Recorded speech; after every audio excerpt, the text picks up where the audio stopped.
What's going on, fantasy football fans and YouTube everywhere, YouTube Nation? We are live. It is the Week 2 preview edition of the Fantasy Football Stock Report. You know where to go for your league, your team, your game, your home. This week, both co-owners are in the house. Nate and Matt are here. But as always with these guys here, it gets kind of crazy. So as always... Inside voice from the back. And inside voice from the back. Go ahead, give the disclaimer. The voices in your head are talking to you. You know it. Parents, you might want to put your kids to bed or cover their ears for most of this shit. Right there. All right. Make it blatantly clear right away. It can get dicey. Warning. And it will get dicey. There you go. Or the fog.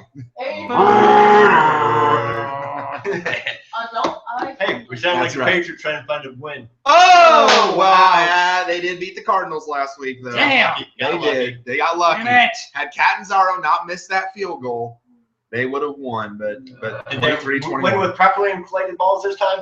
Nothing heard yet. Nothing heard yet. So just They keep better that check in the mind. pressure. But again, Brady's not playing for the first 4 weeks, so we know it's not him. We know it can't be him. I'm blaming it on Belichick. That'd be a good guy to blame it on. Belichick, he was responsible for Spygate, so hey, you know. He's also in charge of Deflategate. Yeah, well, yeah. In a way. In a way. Whatever. In a word though, week 1 was weird. It was very weird. We lost a tough one by 6, and I will say on here, I will take responsibility for it. I made a very costly decision, first one of the year. Go ahead, smack me. There you go. Well, not hard, but enough. I should have started Danny Woodhead over Frank Gore for us, but Frank Gore instead of Danny Woodhead. yeah, Roadhead? exactly. Roadhead? Yes. Roadhead. I would take Roadhead than Horror any day. Oh. At least they're cleaner. Oh, Fun times. Yeah, right. highway delight. But Gore did struggle, only 6 points. Woodhead ended up with 17, although he was benefited, though, by Keenan Allen, unfortunately, going down with a torn ACL for the second time in 3 years. So it's going to be a very tough situation there in San Diego moving forward. But some studs didn't show up this week. Some guys that we didn't think would do well turned out to be stars. And I got to say I did get a lot wrong. I really did in some of my thoughts on That some was guys. 1 week that you never expected. No, and that's the thing about fantasy, though. You don't know what to expect. You can project and think and strategize till the cows come home, and sometimes you are going to be wrong. But then again, maybe our studs were too busy still fucking the cheerleaders at training camp. No, I don't know. jeez. Nate, they're not you. No! Oh! And Yeah. You better believe I'd be. Mhm. But they wouldn't want to do you with that gift. Oh, That's man. a little That's a little low. much. That's a little much. Not too hard. That's a I'm little not much. talking about the gift in your leg. I'm talking about the gift in the other place. Ouch. Go to sleep. I think she means your little penis. Penis. Well, I see what that could say. Schmeckle. It is a schmeckle because it's hard to find. Okay. Hey, quit talking about Troy like that. He's not here. There you go. Yeah, right. Thank you. Troy's bigger than me. No, he is not. So first what we'll Want to do. prove it on camera? Yes, I will. Oh, shit. No. Your camera. Let's not insane. Sorry, you're sitting next to my camera. All right, 1-800-LAZY-GIRL, shut the hell up. Yeah. It's lazy bitch. Get the fuck right. All right.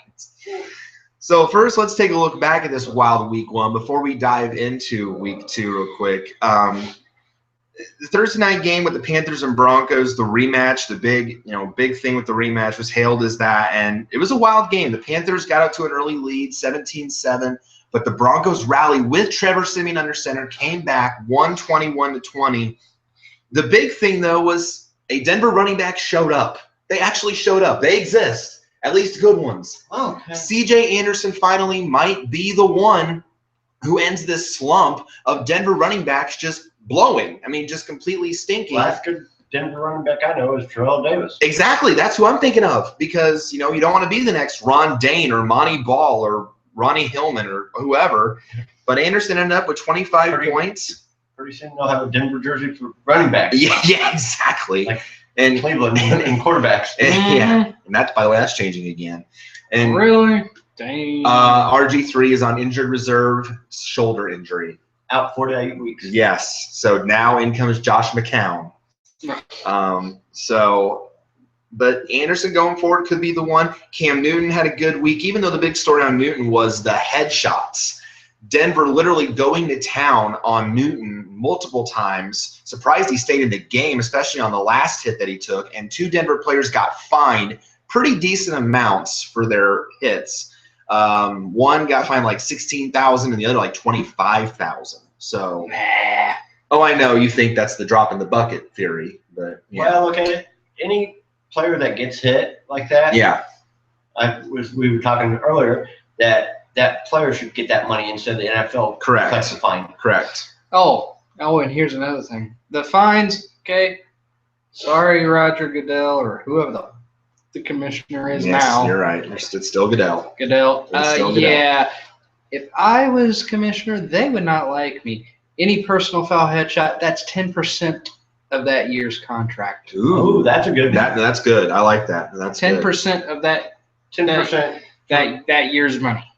Now would 25%. well then the question then becomes, would that count against the team's salary cap or no? No, Okay. that would just count like say Because you got to take that into account. say okay, a contract is $25 million with Sure. $2.5 million a year or Guaranteed. whatever guaranteed. Sure. That's 10% of the yearly breakdown of the contract. Okay. So say they make $2 million. $2 million. It's $200,000.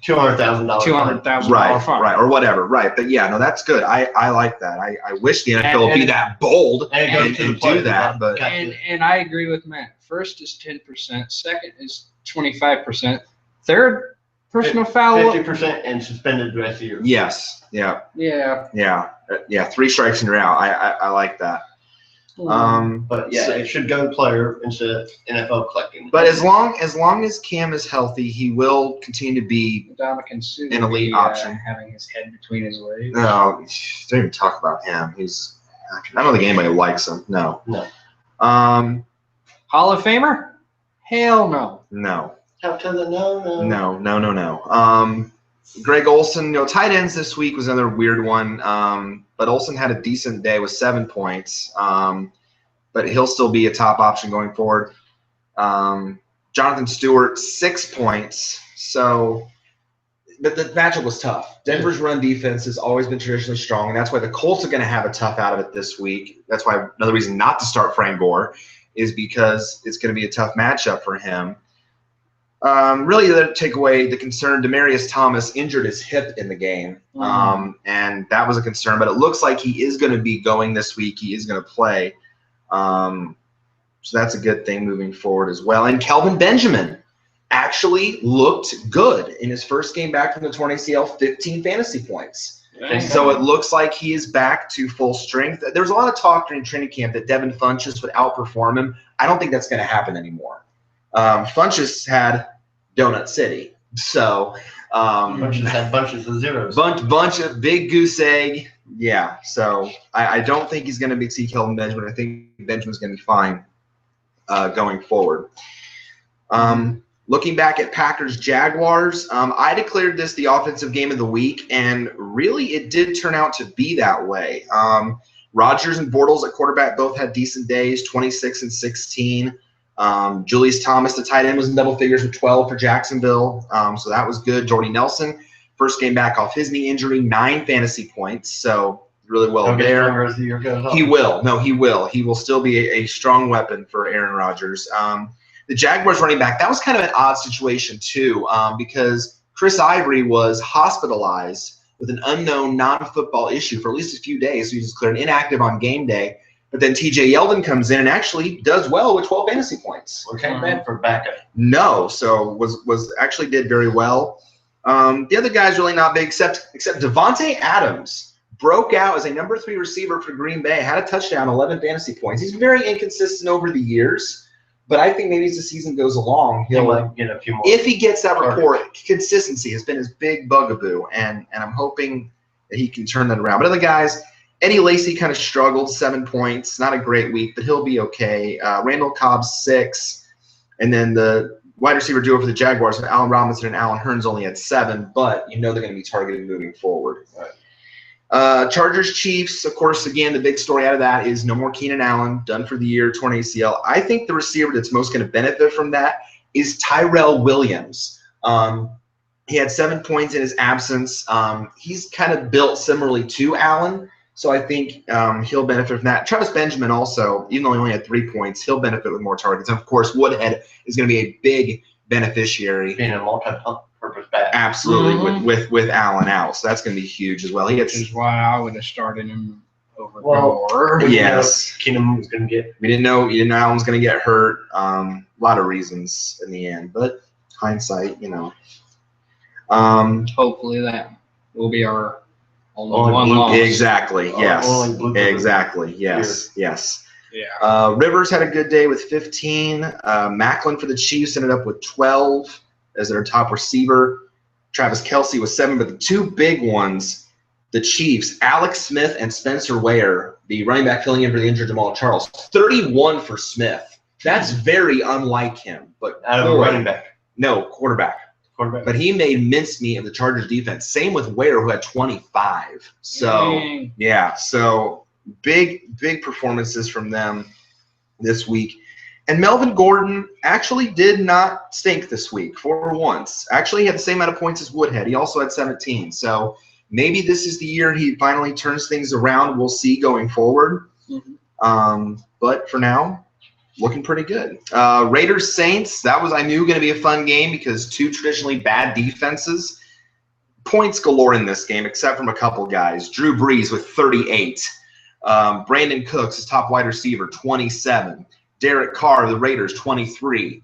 Willie Snead, his second wide receiver, with 23 points. So big points all around. And the other surprise, though, there might be a second top running back now in Oakland. DeAndre Washington, who was supposed to be that dual threat back behind Latavius Murray, only ended up with 6 points. Jalen Richard, 15 points, out-touched him and outscored him. Jalen Richard. So he might be one you look at going forward if you want a dual threat back. But Murray still had a good day with 12. Carr's top two weapons, Amari Cooper, Michael Crabtree, 15 and 10 points respectively. So good days for them. Good. Yeah, I'm telling you. They're Carr's main weapons, and they're going to be going forward. So good stuff from them. Mark Ingram had 7 at running back. Hopefully he will get better as the season goes along. Again, the tight ends both stunk. Walford 2, and of course for us, Kobe Flynn. Player of the week. I don't understand it. You are on the field for 70% of the snaps, pretty much. 70% of the snaps. I understand there's a lot of mouths to feed New Orleans, a lot of targets. But come on now, you only throw your tight end 4 times and only catches 1. I mean, and you traditionally, Drew Brees in New Orleans has utilized the tight end. Maybe this was an off week, and I'm hoping. I always worry when they have an off week, but we're going to give him another week this week against the Giants in a good matchup. See if he can bounce back, and if not, then it might be time for us to look elsewhere. You know, because this is a matchup you have to take advantage of. The Giants secondary isn't great either. So it's going to be a shootout. I think New Orleans Giants is probably going to be this week's offensive game of the week because, as we saw a couple years ago, it was a 52-45 final. I think that was the game where I think Breeze had 8 touchdowns and like Eli had 7, if I'm not mistaken. Yeah, so it was like just boom, boom, boom, one after the other. Score prediction. Okay. 48-45. 48-45 who? Saints, Giants. Giants. Okay. I could definitely see that. And we got Michael Thomas off waivers, the Saints' third wide receiver. And even though he didn't have, he had a decent amount of yards a day, I think he had like 60, 70 yards a day, he caught all 6 of his targets. So that shows that he's reliable. And yes, he's a rookie as he may be. He played at Ohio State. And you know, traditionally it's a strong offense. So I think that game is going to be fun to watch. Oh, so it was a fuck eye. Yeah, he was. We don't like him for that reason. Bengals, Jets. Boy, some good performances in this game as well. Andy Dalton with 18 points for the Bengals. A.J. Green, his top weapon, 24. So a huge week for them. And actually, I guess Brandon LaFell, even though sometimes I hate saying his name because he's stunk over the years and I grit my teeth saying it, Brandon LaFell, over the, today, 9 fantasy points this week. So he might be the number 2 receiver after all in Cincinnati. Yeah, if he doesn't screw up and drop a lot of passes. Jets players did pretty well as well. Ryan Fitzpatrick, 18 points. So nice to see him re-sign with the Jets and do very well. Wow. Matt Forte with 14 at running back in his first game as a Jet. Which is impressive. No, it is. He fits the Jets system. I think he fits their mold way better than he ever did in Chicago. I think that offense is more tailor-made for him. Yeah, and Chicago's offense didn't utilize him. No, not at all. Not in the right way. It's kind of like Lamar Miller, who was never used in Miami, and now look what he's doing in Houston, thriving. Mm-hmm. So your back has to fit the offensive scheme correctly. Eric Decker with 9. Brandon Marshall did have an off week, only 3 points for your top receiver, which is a bit of a concern. But that's because a Quincy Enunwa, the third option, 11 fantasy points, led the Jets in fantasy points at wide receiver. I never even heard of this guy until they brought him up. I looked like Quincy Enunwa. Who? Enunwa. It's like. But he didn't get no none. No, he did not get a none. He got plenty of points. So that was good. And then I was right on Tyler Boyd. I wasn't ready to start him yet as a potential option. Only had 2 fantasy points. He's a rookie out of Pitt. Eventually he'll get time, but not yet. The Browns-Eagles. This game was kind of the lopsided. This was pretty much one of the blowouts of the week right here. But you had a couple bright spots, especially with the Eagles side because they blew out Cleveland. Carson Wentz looked actually functional in his first game as a rookie. 23 fantasy points. I'm sorry, Carson. I was wrong. He didn't look like a Ryan Leaf. No, he actually looked competent. And now you got to understand the matchup was not exactly great. You got to understand this was the Browns we're talking about. So hopefully as the competition gets tougher moving forward with him, we'll see what he can do in the future. But for now, couldn't ask for a better start. Could not ask for better. Like I said, Valley quarterbacks have never really struggled. Exactly. Just gotta watch out for them injuries, Carson. Don't let that bug get you. And he suffered the rib injury in the preseason, but he got over that rather quickly. And then when the Eagles got rid of Sam Bradford and shipped him off to Minnesota, it opened the door for Carson. That's right. Jordan Matthews, his top receiver, had a good day, 17 fantasy points. And also Nelson Aguilar, who we know is one of our busts from last year, found the end zone. Actually found the end zone. 11 fantasy points. Yeah. Yeah. So he found something the Cowboys can't find. Oh! There's my Cowboy pun of the day. There you go. Other than that, the Cowboys or something? Yes, I despise them. Hey, when they're bad, people make fun of them, And Ryan Matthews had 13 at running back. Also, the Browns running back Isaiah Crowell did quite well, 13 fantasy points. Crowell DeVille, as a son? Crowell, yeah, Crowell. But otherwise, the Browns not so good. Of course, RG3 only had 8 points, but now he is out, injured reserve with that shoulder. So now comes Josh McCown comes in. And it's really hard to tell what he's going to bring to the table. Although we've seen with other teams in the past, especially in Chicago, he was very successful there. But with this group around him, it's going to be hard. Though he is going to get Gary Barnidge involved at tight end because he had a connection with Barnidge. It seemed that he was on a good rapport with him. So Barnidge, even though he had a donut this week, I think he's going to be better going forward with Josh McCown at quarterback. But Corey Coleman, Duke Johnson, they disappointed this week. That's why we got them ixnaying off our roster as soon as possible. And the only concern really with the Eagles, Zach Ertz, the tight end, 5 fantasy points, but he suffered a rib, I think, dislocation is what I read. Yeah. And so he's going to be potentially out for a while. So you want to monitor that if you're a Zach Ertz. 6 to 9. Wow. Okay. You got the info, Matt.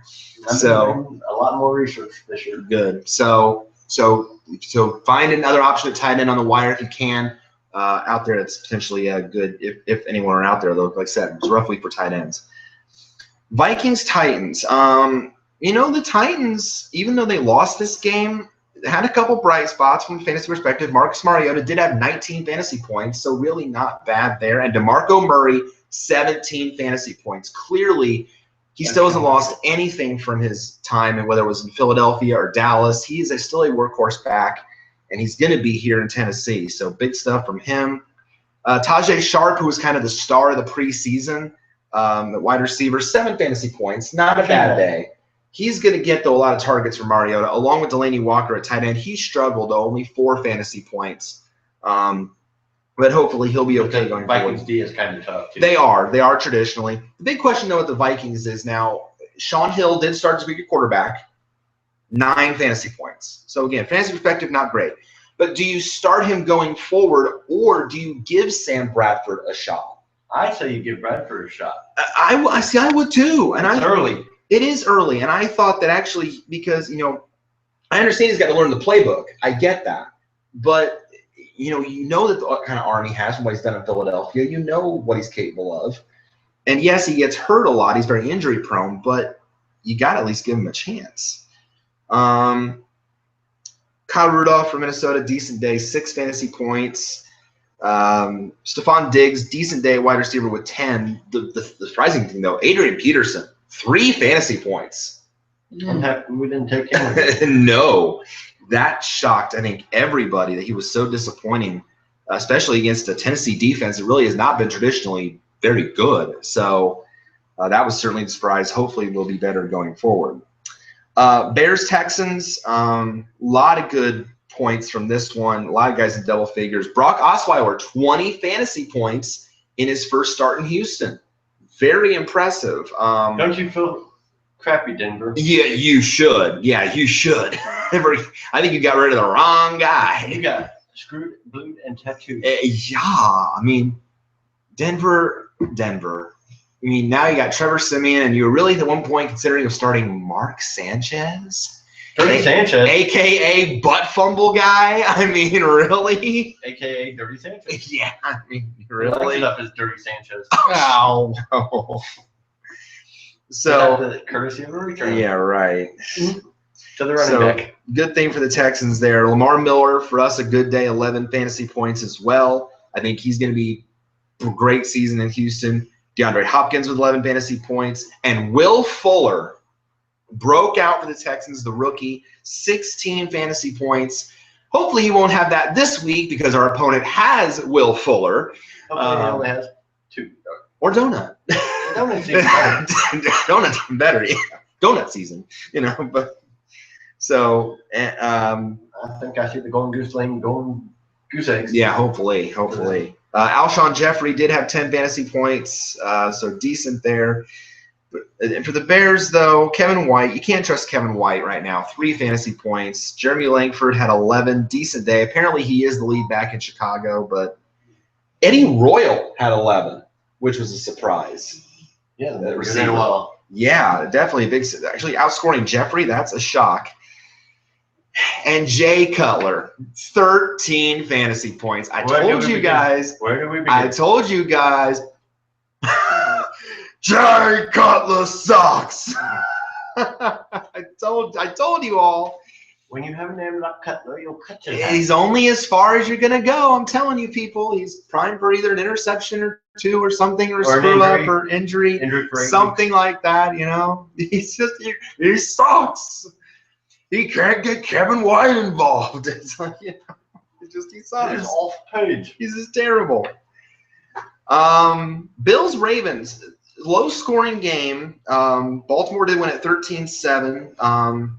The big surprise in this one, Mike Wallace broke out as the top receiver for the Ravens. We thought it would be maybe Kamar Aiken. We thought it would possibly be Steve Smith if he was fully healthy. No, it's Mike Wallace, the deep ball threat, with 16 fantasy points. That's pretty good for a low scoring game. Yeah, and if this rapport continues with Flacco, who knows? I know he was picked up in waivers in our league. I know that for a fact. But if that continues, we'll have to see what's going on there.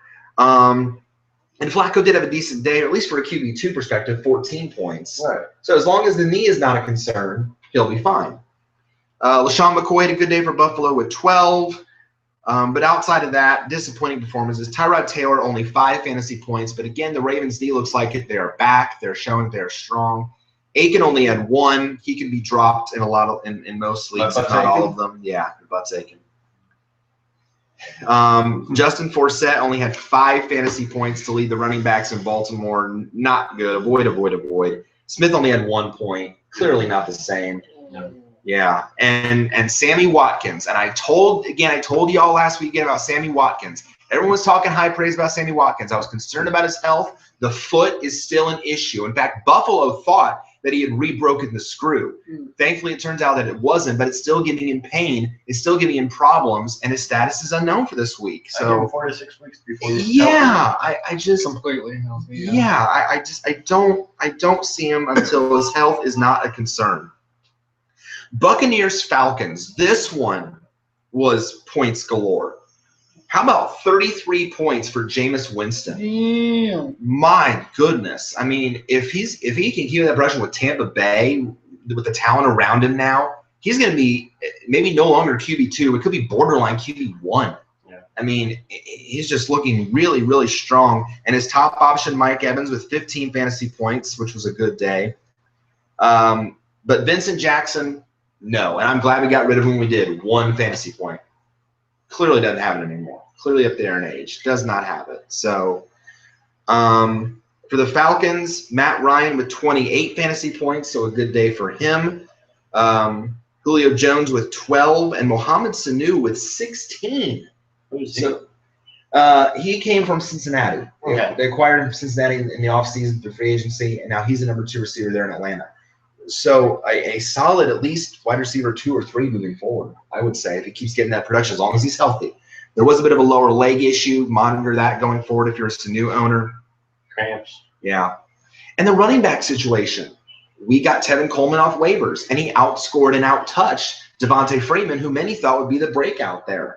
But 11-4 in terms of fantasy points. So it might, and coach has said that it might be a hot hand committee approach moving forward, which is kind of a bad word in fantasy circles, committee. But if Coleman's going to be the passing down back and Freeman's going to be the runner, we've seen that be used successfully before. yeah. So that's why I got Coleman, because you know us, we like our dual threat backs. So I think there's potential there for him to really stay steady throughout the course of the year. And even Austin Seferian-Jenkins, the tight end for Tampa Bay, 9 fantasy points. So not bad there either. Dolphins Seahawks. This was a low-scoring, ugly game. 12-10 in favor of Seattle. But the big concern was Russell Wilson. Got his foot accidentally stepped on, rolled the ankle, a little bit banged up, but he did play through it, which was encouraging. So as long as that doesn't get in trouble, I think this week in practice, Probable. yes. So as long as it doesn't give him more issues. But he had 13 fantasy points, a decent day. So monitor that throughout the week as well. Doug Baldwin, though, his top weapon, 15 fantasy points. So a big week for him. Other than that, nothing too great here. Ryan Tannehill only 14. Again, more of a QB2. So your phone's freaking out? It says voicemail pending, and I go to listen to it. It says no new messages. That happens sometimes on my phone too. How do I clear it off? Will it let you clear? I don't know. No, it won't, unfortunately. I don't know. Arian Foster, only 9 fantasy points. So, but against Seattle, you're not gonna start. Seattle. You're not gonna start running backs against Seattle. So tough there. Herbert. Oh boy. Mm-hmm. Well, it's coming back. Eh? Mm-hmm. All right, Giants Cowboys. I'll Right. just do this number. Yeah, right. Yeah, because first we got to start off with Dez Donut Bryant. Hey, delivery truck's here. Delivered for Dennis Bryant. Hi, Dak Prescott. Come on the screen, Dak Prescott. Hi, Dak. Hi. Yes, you might not know me, but I'm your number 1 wide receiver. yeah. Do you realize that Dez Bryant is on your team? Do you know who he is? Do you know who number 88 is on your team? Do you need your paper roster? It might be your number 1 wide receiver. You might want to target him. You might want to throw it him every once in a while. Let him know you're there. You know. He was expecting packages all day, and you did not deliver. No. Like UPS. Yeah. To paraphrase, what is a grumpy old man? Hey, dumbass. Exactly. Hey, dickhead. He's your receiver. Yeah. Throw him the ball. Does Dez Bryant? It's Keyshawn Johnson. Yeah, I was Give me gonna the say, damn ball. Exactly. I was gonna say, is Des Bryant gonna write the sequel? Give me the damn ball too. What if Dak Prescott a homophobe? Oh. He's afraid of Des Bryant because he wants balls. Oh, that's terrible. He's afraid that Des might have bigger balls than he does. Oh, There you go. That's There an you even go. better one. But Great come balls on, up there. you got to get him the ball. You have to. You have to. You're not gonna have an offense. I mean, yeah, you can run Ezekiel Elliott till the cows come home. That's fine, but On Super Bowl 136, the Cowboys still have not made it. Super Bowl 136. And the Cowboys still have not made an appearance. Speaking of ball, I'm about ready to coop one up. Okay. You're going to poop at Des Bryant? Poop a Des I'm Bryant. probably gonna crap a Chinese ball. Oh, so Ezekiel Elliott would have a better chance? Yeah, right. No kidding. So that's the story of that game. Really, the only good one from that game is Eli. 24 fantasy points. Still did well. Do you see him getting another Super Bowl ring before he retires? You know, it's certainly possible. The talent has gotten better in the NFC, but I certainly think if the Giants play well enough and consistent enough, that's the big thing. If they play And consistent don't they have a enough. new coach this year? Yes, McAdoo. McAdoo? McAdoo? McAdoo or Smackadoo? Yeah, right. So it's certainly a possibility. Beckham had a rough week, only 7, but the Cowboys were all over, and the secondary was completely locking him down, so that was tough. Hey, at least that's one thing the Cowboys have. Yeah, actually a secondary, yeah. Prescott ended up with 10. Zeke Elliott had 11. Decent day. Jennings only had 7. The Giants running backs are never going to get any better unless they draft someone young. I mean, really. Yeah, They're they're old and riddled. That's right. And actually, the other wide receivers had a good day. Sterling Shepard, who I touted as a wide receiver 3, 10 fantasy points. So a good day for the rookie. And Victor Cruz is back. That's a good Mr. start. Salsa is back. 9 fantasy points. Found the end zone. So good for Victor Cruz. Good to see him rolling back. forward. That's right. Lions, Colts. Ugh. Yeah, from a Colt perspective, not pretty. The defense needs serious work. Offense does not need 4 timeouts. No, Understand that. no. You never call timeout on defense. You don't give them enough time. You don't give Detroit enough time to score. But from a fantasy perspective, big week. Andrew Luck led everybody, I believe, in fantasy. 43 fantasy points. So if you had luck, you were in luck. Absolutely insane. So great for him. But Stafford just as good with 31. So either way, this game was big for you. Theo Riddick, the Lions running back, who's especially also been in PPR leagues, 22 fantasy points. So a huge week for him and should be good going forward. Dante Moncrief, 12 fantasy points for the Colts wide receivers, 7 for T.Y. Hilton, 9 for Phillip Dorsett. So all the Colts receivers, good weeks. And don't forget the tight end. The second string tight end. Jack Doyle. I mean, who? I mean, unbelievable. There's the player. Led tight ends with 15 fantasy points. Unbelievable. I don't know if that's going to continue moving forward, though. So that's why I'm kind of leery on picking him up. But if he shows at least consistency, that's going to be the big thing. And Dwayne Allen found the end zone. OMG, consider me shocked. I can't believe that he outscored Fleener. I can't believe that he found the end zone because normally he is not a touchdown scoring tight end. He normally is a blocker, and I couldn't believe that. 13 fantasy points. I guess maybe I was wrong on that one too. I don't know, but wow, surprising. Other guys, Marvin Jones, decent day with 8. Frank Gore, 6. Again, you want to sit Gore this week, though, because Denver. No. Amir Abdullah actually did not stink, which, again, is surprising. Amir Abdullah did not stink. I mean, all these guys that we had that drafted as rookies last year, Gordon, Abdullah, and Aguilar, all didn't stink and went off. I couldn't believe that. 17 points. So certainly usable. The only one that really struggled, Golden Tate. 4 fantasy points. Tate Salt. Tate. Yeah, Tate. T-A-T-E, Tate. Golden Tate. It sounded like it. He's been leapfrogged by Marvin Jones. I don't think he's going to be consistent most of the year. We briefly mentioned Patriots-Cardinals in the open. Carson Palmer, 22 fantasy points. Great day. Carson's really never been that bad of a QB. Even at his age. I mean, even at his age, he's been outstanding. He's a solid QB2 no matter what year. David Johnson out of Northern Iowa, the running back, 18 fantasy points. Nice. Clearly, he is the real deal at running back. Like I say, And our boy Larry Fitzgerald, 20 fantasy points. Nearly got us. We got us at least back in the game going into Monday night. Just didn't quite pull it out with Torrey Smith, but at least got us back in it. And by the way, those 2 touchdowns he scored, the 99th and 100th of his career. Nice. So 100 career touchdowns for Larry, a great Good accomplishment. man. Yes. So And haven't we learned anything about 49er receivers, tight ends, whatever, in the past now? yeah, I think we should avoid that going forward. Yeah. Michael Floyd, decent day with 6. For the Patriots, Garoppolo, 15 points in his debut. Decent, not great. But good for RB2. Surprisingly, still available in our league, by the way. Free agent. Well, everyone knows he's going to be out week 5. Yeah, that's true. That's true. LeGarrette Blount, good day at running back with 11 points. Julian Edelman with 7. Chris Hogan found the end zone. 12 fantasy points at wide receiver. So maybe a wide receiver 2 or 3 moving forward. The big question was with Gronk. He was declared out late in the week with that hamstring issue. The good news is it looks like he will be back this week. So He's questionable. Oh, is he? Right Okay. I read somewhere that he was going to be potentially back. Yesterday, though. Okay. So just monitor him. Keep that in mind going forward to see what will happen there. Otherwise, Martellus Bennett will get the start again. And I think he only had I don't think he really did much of anything. I think he had 1 fantasy points. 1 or 2. Yeah, so not very good.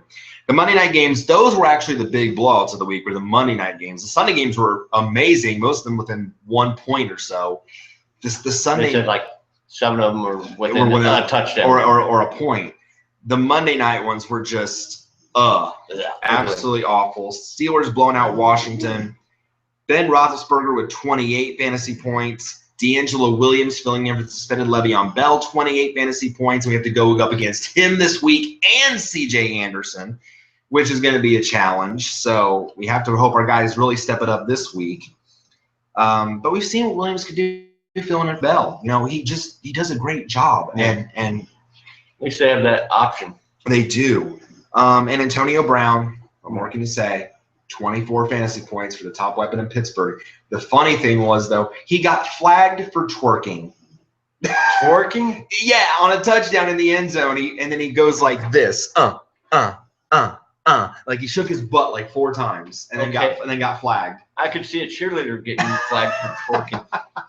Come But on. yes, Act Antonio, like a dude. Hey, he was on Dancing with the Stars, do you remember? But I don't think they did any of that on the show. At least I hope not. Save that for Dancing with the Stars. And that's right. Did you see what happened to Lochte, though, on Dancing with the Stars, by the way, speaking of that? Okay, Ryan Lochte's what happened with the Olympics, where they're making up that BS story about getting robbed. Okay.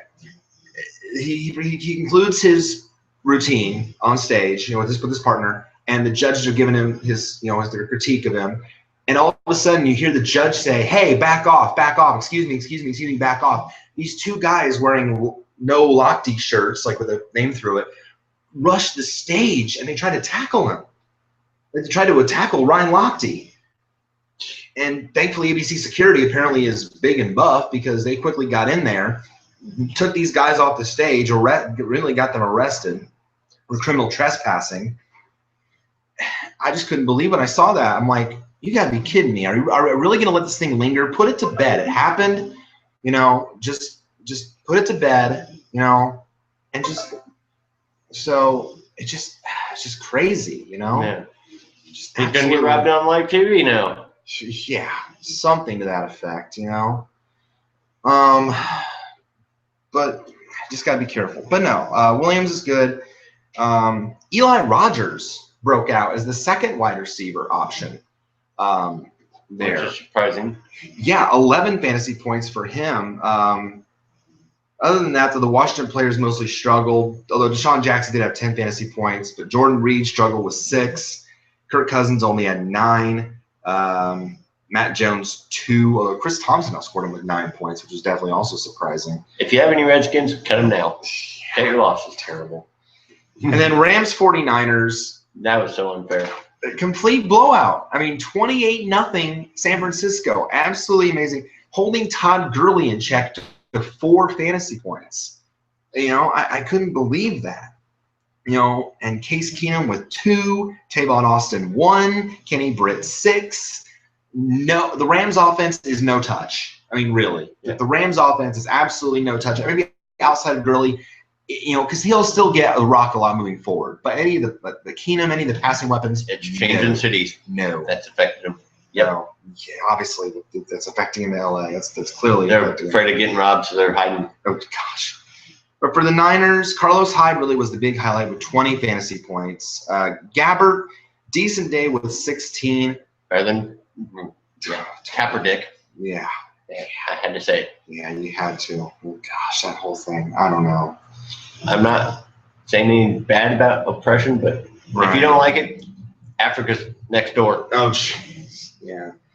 And Torrey Smith with 1. That's why they got rid of him, But it's like, it's just it's absolutely crazy. And it's like, and I came up kind of, with this thing, obviously Torrey Smith, is not going to be used. Right. We know that, But clearly the weapons there is going to be something like Jeremy Curley and the Checkdown Gang.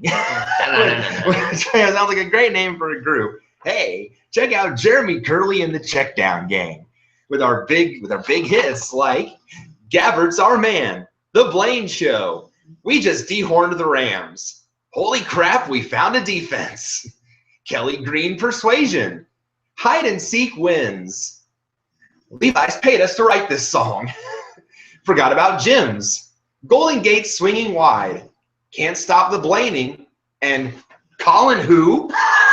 That's the all-time favorite. That's right, the all-time favorite. So there you go. I thought about that all day today, and I thought that'd be perfect for the show. Jeremy Curley and the Checkdown Gang, now playing your local bar in San Francisco. The local ferry bar. Yeah, exactly. All right, so now that we've kind of looked back at week 1, let's kind of look ahead here to week 2 and kind of the top way it looks. Top 5 projections for this week. These guys, your automatics: Carson Palmer, Cam Newton, Eli, Derek Carr, Matthew Stafford. What about Dalton? Dalton is projected for 19 points this week, according to CBS.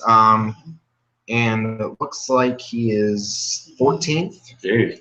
Yeah, but he's going up against Pittsburgh, at Pittsburgh. Yeah. Which is never easy. So he's more of a QB2. But Palmer has a great matchup against Tampa Bay to exploit as well. Newton's going up against those same 49ers.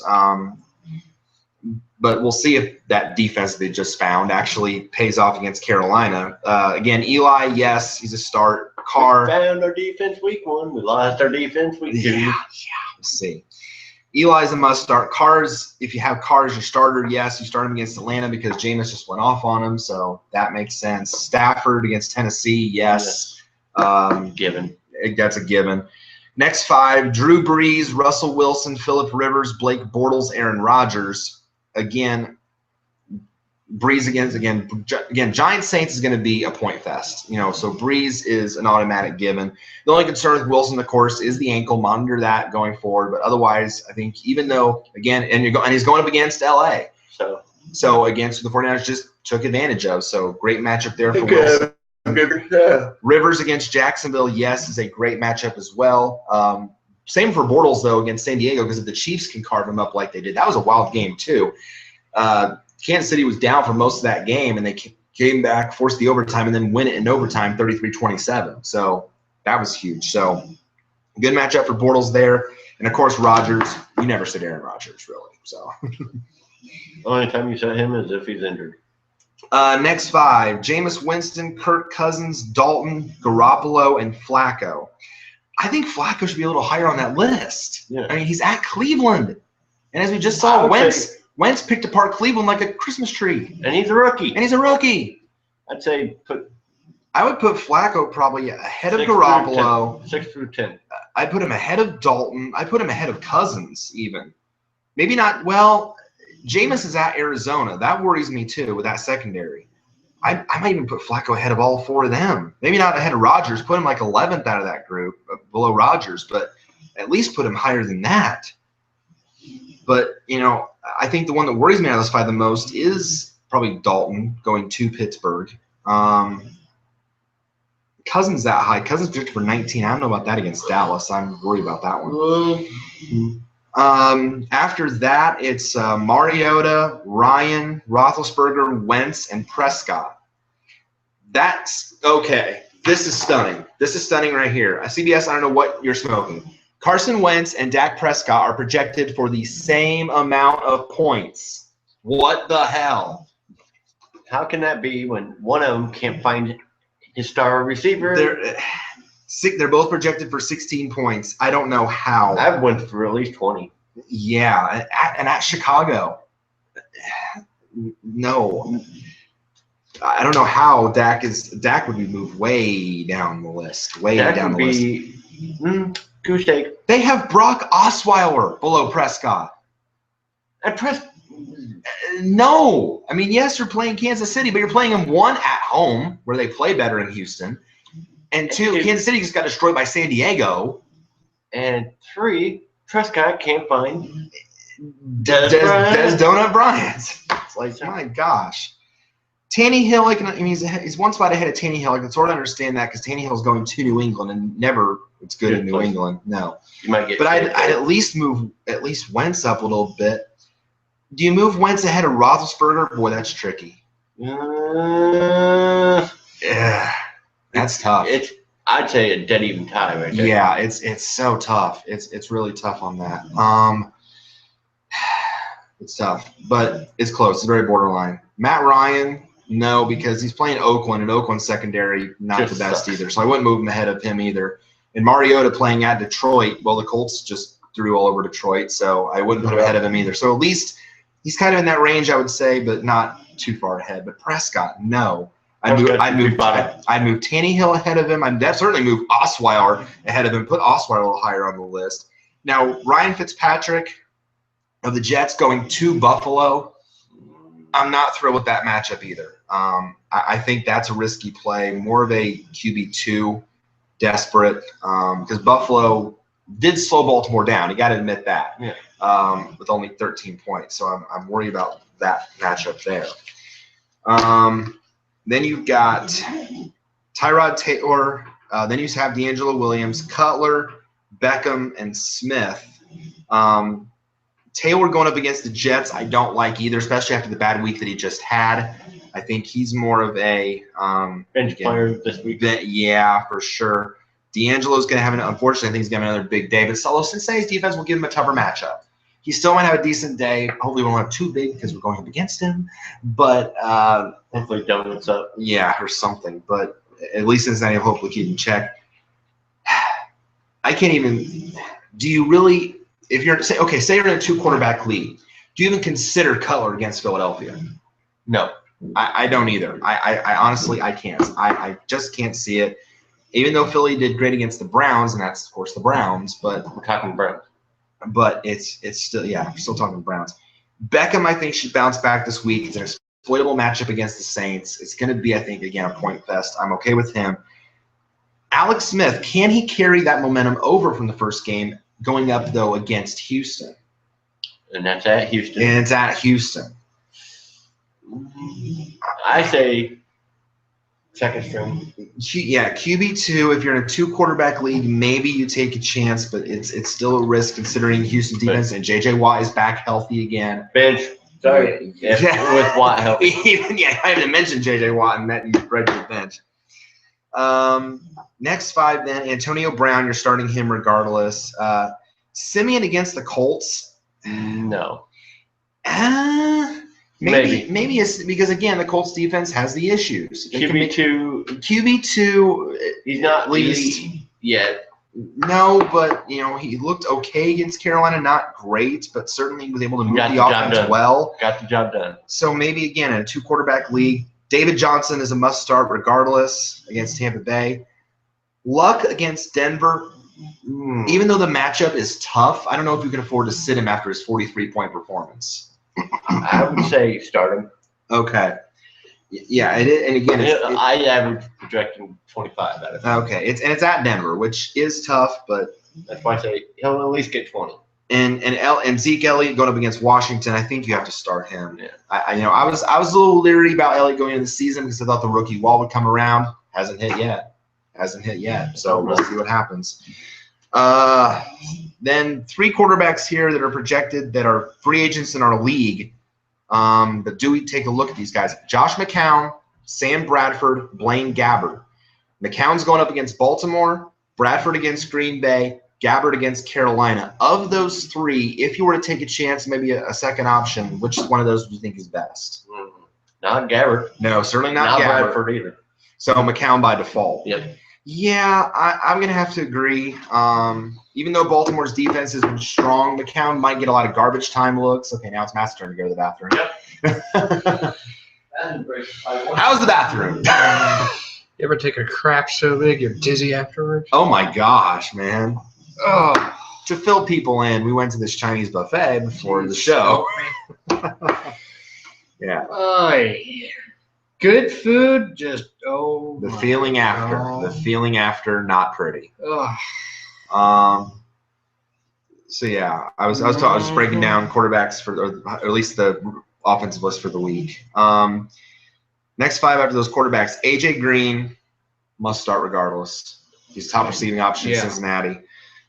Rashad Jennings against the Saints. I don't know if I can trust him. I mean, he's just the Giants running backs have never really been great, but yet he's projected for 12 points. I don't know. Spencer Ware against Houston. As long as he plays, he fills in the end for Jamal Charles. I think he's at least a decent start, at least an RB2 again. But Houston's defense is going to present a lot more of a challenge. I mentioned C.J. Anderson. I think for now he's okay. It looks like he's back. And again, the Colts defense is Swiss cheese right now, unfortunately. So, Cheese. bad cheese. No, more like Limburger. Colts defense is Limburger cheese. Oh, like the Green Bay Packer cheese. Yeah. Millie. Actually, cheese helps him. Yeah. So we ate the Colts defense today? Is that what we're saying? Yep. I had to spray that bathroom. I can smell it from here. It smells like watermelon. I can smell the odor from here. It smells like your fruity asshole. But yeah. But Anderson, I think, is going to be okay. I think Anderson in Denver is okay play this week. Same with Kelvin Benjamin. You start him against San Francisco. TJ Yeldon at San Diego. As long as Ivory is still out, even though he was released from the hospital, as long as he's still his status is still unknown. He still may not play, but as long as he plays at least an RB2 against San Diego, at least the very least, maybe borderline 1, but at least that. What was that? Not out, but like not questionable. Not probable. Doubtful. They've kind of adjusted the injury report statuses this year. They kind of tweaked it a bit. I know it started with I can think of it. Well, they dropped probable altogether. They dropped that from the report altogether. So now it's either questionable, doubtful, or out. So it's just those 3. And it makes that harder for fantasy purposes because you really got to track your players and see are they or aren't they, So it makes it harder. Julio Jones against Oakland, as long as he's healthy, as long as the ankle is not an issue, he's obviously a must start. Matt Forte at Buffalo, or nay? Yeah. Who's he with? Jets. Jets against Bills At Buffalo. It's tough. I'm say RB2. up in the I'd say air. RB2. PPR leagues, though, I'd say maybe you do. It's better. Points per reception. Okay. Because, Forte is kind of a dual threat back. Yeah. So I think in that setting, he'd be better. DeAndre Hopkins, even though the matchup's tough, you can't sit him against Kansas City. He's too good. Next 5. Oh, 2 of our guys are up here, Woodhead and Miller. Woodhead projected for 11, Miller projected for 11. So, obviously, those guys, I think if you have those guys in your backs, you put them in your lineups, you start them. Dual threats. That's right. Then Mark Ingram, Amari Cooper, and Adrian Peterson. I think all those guys, obviously, Peterson, you worry a little bit about after the 3-point performance, but I think you still have to start him. He's still the workhorse in Minnesota. He's still going to get his share. He'll bounce back. He'll bounce back. Yeah, he will. Cooper, obviously. Involved with some Yes. kind of crap. As long as he's not beating children with sticks. He'll never live that down. No, he won't. He won't. Amari Cooper, obviously, is a must start. This coming from a former foster child, Peterson, you just fucked that kid's life up. to the hilt. No, he did. No, he did. Luckily, I was adopted, but you fuck up a child's life when you fuck up Oh, your yeah. parenting skills. Oh, Don't beat yourself. But then again, he is black, so Nah, yeah. Just so y'all know, I'm not prejudiced against blacks. I am prejudiced against pieces of shit, whether you're white or black. Or Right. brown or green. Right. I'll call you a piece of shit. Right. And I'm not racist. I watch NASCAR every Sunday, as long as there's no football on. Right. No. Mark Ingram at the Giants. Does he bounce back? Questionable. Yeah. I don't know. I'm doubtful on him too, more than RB2. Brandon Cooks must start in that game. Same with Allen Robinson and the Jaguars. Latavius Murray, yes, you start him. I think you're going to start a lot of your Raiders and Falcons. Yeah. That's going to be a fun game too. So you start your Raiders, start your Falcons, start your Giants, start your Saints. Those are going to be the offensive slugfests of the week. Fitzgerald, obviously, again, must start. Melvin Gordon against Jacksonville. He's going to get his touches. I mean, yes, Wood has going to be more involved in the passing game, but it looks like Gordon's going to get still a lot of work coming off that 17-point week. So I think he's still going to be okay. Next five, LeGarrette Blount, Ryan Matthews, Doug Martin, Sammy Watkins, Jeremy Langford. Watkins, again, I don't like. The foot, I don't like his health. I don't think you can rely on him. I mean, the foot just worries me. He's projected for 10 points. I don't think he'll get there if he I'll be lucky if he gets there. Exactly. I don't climb that high. Blunt should be okay, being the main back in New England. Matthews, now the main back in Philly, should be good. Martin going up against Arizona worries me a little bit. Tough matchup at Arizona, but at least RB2. And Langford, looks like there's no committee in Chicago after all. Looks like he's going to be the main guy. So and then why is he set so well? Oh, wait, Chicago don't like using running backs. Look at Forte, for example. Exactly. That worried me at the start of the year, but I'm being blunt about that. Blunt. The running back pun. Maybe. Yeah. Next, Doug Baldwin, Michael Floyd, Jordy Nelson, Devontae Freeman, Jordan Reed. Most concerning to me out of that is probably Freeman, knowing now what we've seen Coleman can do with the high hand committee in Atlanta.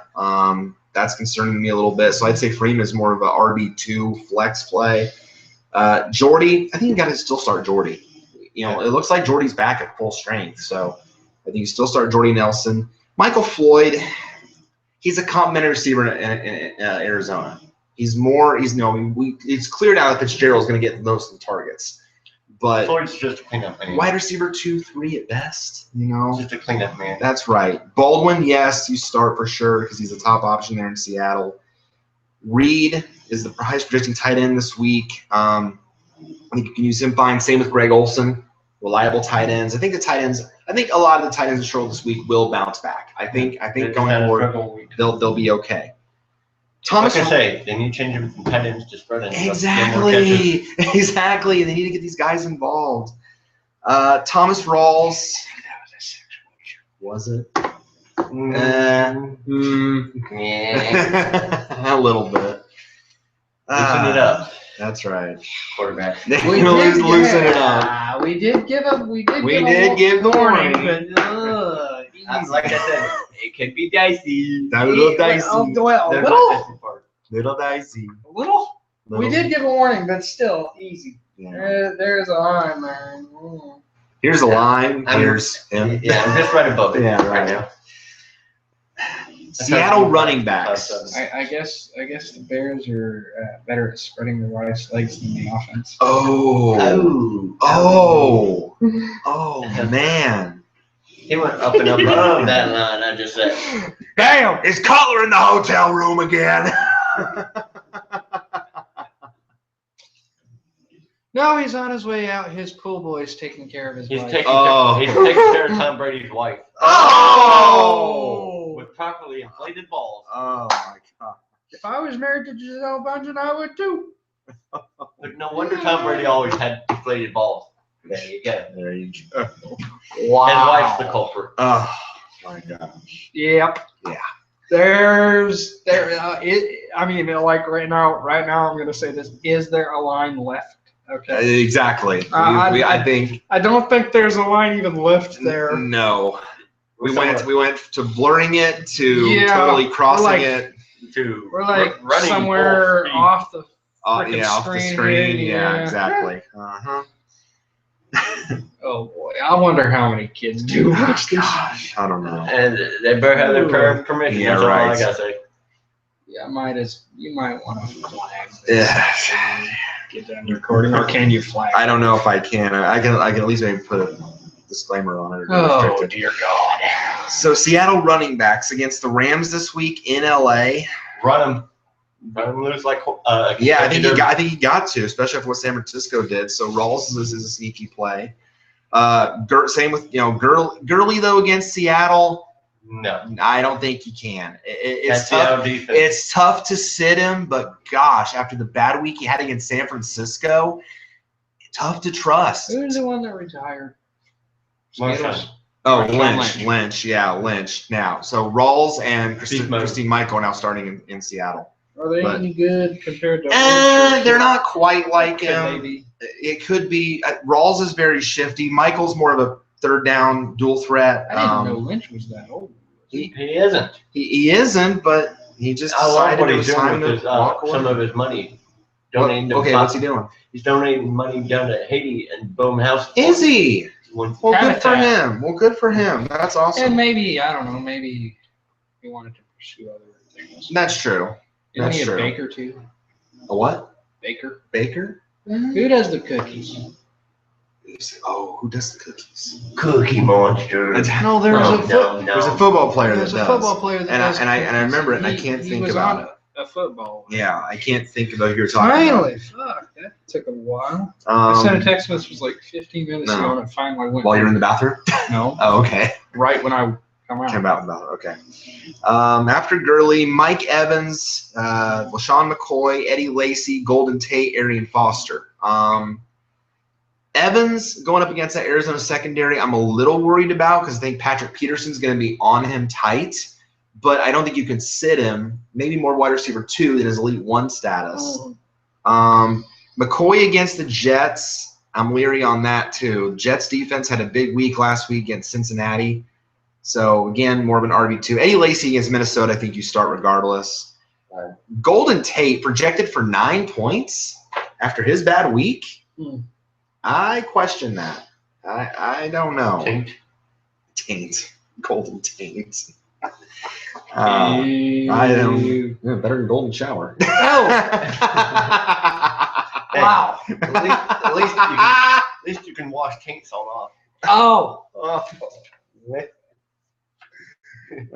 Golden showers are a little bit stinky. Right. But anyway, I don't trust him. Arian Foster at New England. Yeah, I don't even know if you can as an RB2. I'm really leery on him. But Michael Crabtree against Atlanta, yes, you start. He's got Cubs in his tree. Yes, Crabtree. That's his last name, Crabtree. Yes. Crabs in the tree. That's too easy. That's too easy. Sorry, Michael. Demaryius Thomas against the Colts. As long as the hip is not an issue, I think he's okay. But monitor that. My girl is around. Yeah, right. Jonathan Stewart against San Francisco. Again, after what the Rams did or the Niners did to Gurley, little leery on Stewart, but I still think he's an RB2. Abdul against Tennessee. Yeah, I think you can roll him out there. RB2 is certainly RB1 upside. And Brandon Marshall, I think even after the bad week, you start him against Buffalo. Again, Willie Snead, start your Saints. Do you start Alshon Jeffrey against Philly? That's tough. That is tough. Play him the first quarter. If he does well, keep him in. If he doesn't, Well, you can't change lineups during games. I said don't Lineups start. lock. So I said don't you can start. sub. no, you can't. Oh, I mean not in fantasy. Not in fantasy. football, but Yeah. So I don't know. We're not talking Madden. Yeah. Yeah. So I'm a little leery, but he's the top option. So who knows? But yeah. I'd set him. Yeah, okay. Marvin Jones of Detroit against Tennessee. Yes, I think you can play him. Play your Lions. Tennessee's defense, not exactly spectacular, so play your Lions this week. But They're doing a little better than 2 or 3 years. They are. They do have better talent they're coming there. around. They're coming around. Yes, they are. DeMarco Murray against Detroit, though, to me that's tricky because at least Detroit's run defense was strong this past week, so more of an RB2, but I still like him. Or is it just because of bad running back for the Colts? That could be too. With Gore, that could be too. Yeah, Old so, running back. a little worried. Vereen against the Saints, more of a flex play to me. Edelman, yeah, I think you can play him against Miami. Same with Sanders, I think you start him. Antonio Gates had a rough week last week, as most of the tight ends did, but can you trust him against Jacksonville? Yes. I think you can too. I think he's going to have at least a decent day. Theo Riddick, I think, is a start again in Detroit. That dual threat back, you keep him. I think Delaney Walker bounces back at tight end against the Lions. Macklin against Houston. If we're leery on Smith, I think you got to be leery on Macklin too a little bit. Maybe not a wide receiver 1 this week. Maybe more of a 2. But certainly, the chances I think are there for him. I mentioned Decker. I think you can still keep him in your lineups. Same with Jordan Matthews, top option for Wentz in Philadelphia. So keep rolling with him. Justin Forsett, the Baltimore running backs, you got to avoid these guys because even though Forsett is the starter, he's sharing a backfield with Terrence West and Kenneth Dixon and all these guys there. Committees, you want to avoid them. You want to avoid them. You want to avoid them at all costs. Jarvis Landry, Stephon Diggs, Gary Barnidge, Jeremy Hill, Sterling Shepard. I mentioned Barnidge. I think he'll be better with McCown in their center. I like Barnidge this week. I like Shepard as a wide receiver 3. Again, that Giants Saints game. So wide open. So it'll be strong. I don't know about Hill. The Bengals running backs had a rough week last week, and now I think they might have a rougher week against the Steelers defense in Pittsburgh. So I'm leery there. I don't like that. Sharp for Tennessee, the wide receiver going up against Detroit. A wide receiver 3, I think, is certainly possible. Seeing their notable names here on this list. Hyde at Carolina, I say no. I don't like him. Just a tough matchup. John Brown, the concussions, that concerns me. Even though he came back last week, to me, more wide receiver 3 or 4, not great. Same with Giovanni Bernard. Again, more of a dual threat, but I don't like their chances this week. Surprised that Randall Cobb only projected for 7 fantasy points for Green Bay. I'm surprised at that. I think he'll get a lot more. I think it was at least 12. Yeah, I think he'll get a lot more than that against Minnesota. Fuller, again, we hope he doesn't go off because Fuller is on our opponent's team. Goose egg. Hopefully, but somebody's honking outside. Honk if you're horny. Eli Rogers for the new Pittsburgh receiver number 2, going up against Cincinnati. Tough matchup, maybe more of a 3 at best, I think. We're hoping Michael Thomas can be our number 3 for the Saints this week. I like him. He's projected for 7. I hope he gets at least double figures. We'll see what that pans out. I mentioned Travis Benjamin, how he could benefit from Keenan Allen injury. So I think he'll pay dividends. Will Cruz find the end zone again this week against the Saints? Should. I think he should also. I think he will. I think he'll at least get another 1. It's nice to see him back, fully recovered from that. He'll at least get 5 points. Oh yeah, I think the way Eli spreads the ball around, I think he'll certainly get his opportunities. I mentioned a sick Gore against Denver. Gronkowski, if he's healthy this week, do you play him as normal? I think you have to. Yeah. Against Miami. Yeah. I think home. Oh, yeah. I think you have to. Yeah, as long as he shows no ill effects from that hamstring, although he's only projected for 6 points, which is certainly surprising. But, again, the uncertainty, I think is the reason why. Alan Hearns of Jacksonville, I think you play as normal. Eric Ebron, another tight end that broke out from Detroit, had 10 fantasy points last week. I think he could be in line for their big game going up against Tennessee as well. Look at that. Linebacker core for Tennessee. Bryant is projected for 6 fantasy points against Washington. Will he get there? Dez. Donut Dez.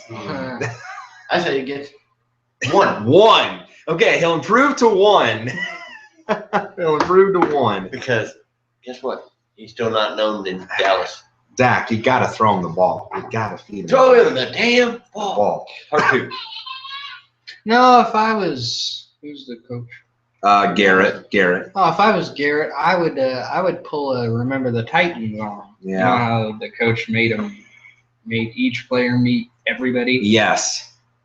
and then they go to 3-a-days Yes. until everybody met Yes. everybody. Hey, Dak, meet your Dez. people. Meet your receiver. Meet your number people. 1 receiver. Meet everybody. Meet everybody everybody. meet everybody, and quit fucking off. Yeah, Here's right. the thing about giving me the damn ball. That Yeah. all started in Dallas, too. Oh, that's right, because Johnson was a Cowboy. Yeah. That's right.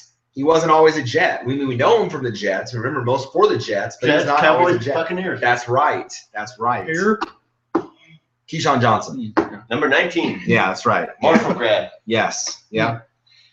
A year behind Randy Moss. That's right. Byron Leftwich. Yes. Also And then followed by Chad Pennington. Yes. Yes. I do remember Marshall guys. Even though we don't follow Marshall. I didn't know. I watched that documentary that 30 for 30 did, that Rand University. That was actually very good. Yes. What? You know the 30 for 30 series, ESPN does, Yes, the I know the documentaries. series, yes. Yeah, Rand University. If you ever Right. find a way to watch that, it's a good watch. It's really good. I was quite impressed with it. Oh, what did I watch? 30 for 30. Well, Did you watch the OJ one? No. Okay, that one was good It was too. the Bears, and they actually had a screenshot of Cabal. Really? It Okay, was real quick. nice. But And I'm no, like, I know that dude. but no, the 30 for 30s are very good. Yeah. The Chris- 1985 Bears and McMahon. Oh, okay, yeah. Yeah. Go on. James White of New England against Miami. I like him in PPR. Again, just doesn't get a whole lot of points, a lot of touches, but in PPR leagues, I like him. If Sanu is healthy for Atlanta against Oakland in that matchup, maybe more wide receiver 3 at Yeah. least. Borderline. I think he's decent. Brown's going up against Baltimore. I wouldn't use the players like Pryor, Crowell, Johnson. I wouldn't use those guys, especially don't know what McCown's going to do at quarterback yet. So I'm leery on them. The only one I would start with McCown, though. You would start McCown. Yes. If I had to choose any brand. Okay. That's Get interesting. him some reps at least. And yeah, at least, yeah. Not a solid starting This- position, RB or QB2. In 2 quarterback leagues, you use Yeah. McCown. Okay, at least give him a shot. Surprised that T.Y. Hilton only projected for 6 points against Denver this week. Quite surprising, but you know who's probably going to be on him? Aqib Talib. Yep. And Moncrief. So yeah, Moncrief's going to have a big week. Dorsett then might have a big week too. Got to think about that as well. Aqib Talib just needs to get the hell out. He's a good corner. You can't deny I don't that. like him. Who was it? He's dirty. Who was He that is a great? little dirty. Who was that great Not- cornerback for the Jets? Cromartie. No. Now, which Cromartie?